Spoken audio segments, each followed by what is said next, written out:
Is Viburnum plicatum evergreen? Viburnum plicatum is actually not an evergreen plant. I've noticed that it loses its leaves in the winter, which is typical for deciduous shrubs. During the growing season, it has beautiful green foliage that changes to lovely hues of red and purple in the fall. I enjoy watching this transformation in my garden every year. See more 206 species in genus Viburnum at monsteraholic.com. Do deer eat Viburnum plicatum? From my experience, deer do seem to find Viburnum plicatum quite appetizing. There have been a few mornings where I've gone out to the garden only to find the lower branches nibbled away. It can be frustrating because they seem to prefer the fresh, tender growth, which can set back the plant's development if they eat too much. How to grow Viburnum plicatum? Here's a step-by-step guide. 1. Choosing the right location. Sunlight. Viburnum plicatum thrives in full sun to partial shade. Aim for at least 4 to 6 hours of direct sunlight daily. Space. Ensure you have enough space for the plant to grow, as it can reach up to 10 to 15 feet in height and spread. 2. Soil preparation. Type. Prefers well-drained, fertile soil. It can tolerate a range of soil types, including loamy, sandy, and clay soils, but good drainage is crucial. pH. The ideal soil pH is slightly acidic to neutral, around 5.5 to 6.5. 3. Planting. Timing. Plant Viburnum plicatum in spring or fall when the temperatures are moderate. Digging the hole. Dig a hole twice the width of the root ball and about the same depth as the root ball. This ensures the roots have enough space to spread. Planting. Place the plant in the hole, ensuring the top of the root ball is level with the surrounding soil. Backfill the hole with the excavated soil, pressing down gently to eliminate air pockets. 4. Watering. Initial watering. Water the plant thoroughly after planting to settle the soil around the roots. Regular watering. Keep the soil consistently moist but not waterlogged. Water deeply at least once a week, more often during dry spells. 5. Mulching. Apply a 2 to 3 inch layer of mulch around the base of the plant to help retain moisture, regulate soil temperature, and suppress weeds.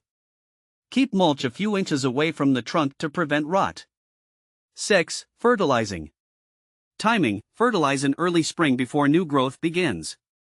Type. Use a balanced, slow-release fertilizer or a fertilizer specifically formulated for shrubs. Application. Follow the instructions on the fertilizer package for the correct amount and application method. 7. Pest and disease control. Pests. Watch for aphids, spider mites, and viburnum leaf beetles.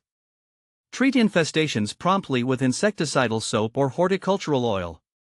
Diseases. Ensure good air circulation around the plant to prevent fungal diseases like powdery mildew and leaf spot. If disease occurs, remove affected foliage and use appropriate fungicides if necessary. 8. General care.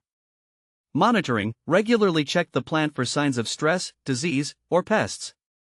Winter care. In colder climates, protect the roots with an additional layer of mulch in late fall to insulate against freezing temperatures.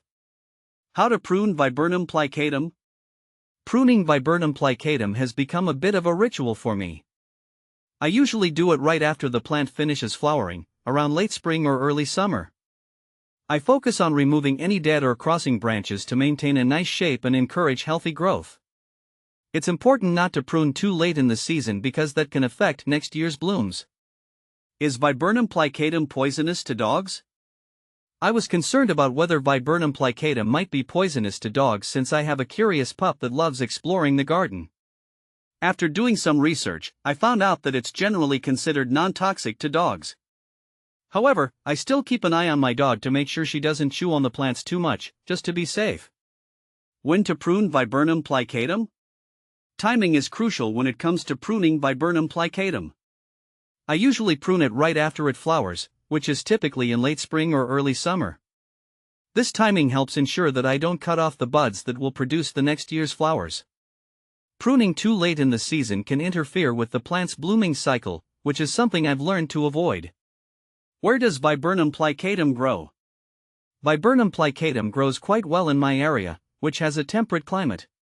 It seems to thrive in USDA hardiness zones 5 to 8. I planted it in a spot that gets a good mix of sun and shade throughout the day, and it has been quite happy there. Seeing it flourish and adapt to my garden conditions has been really satisfying.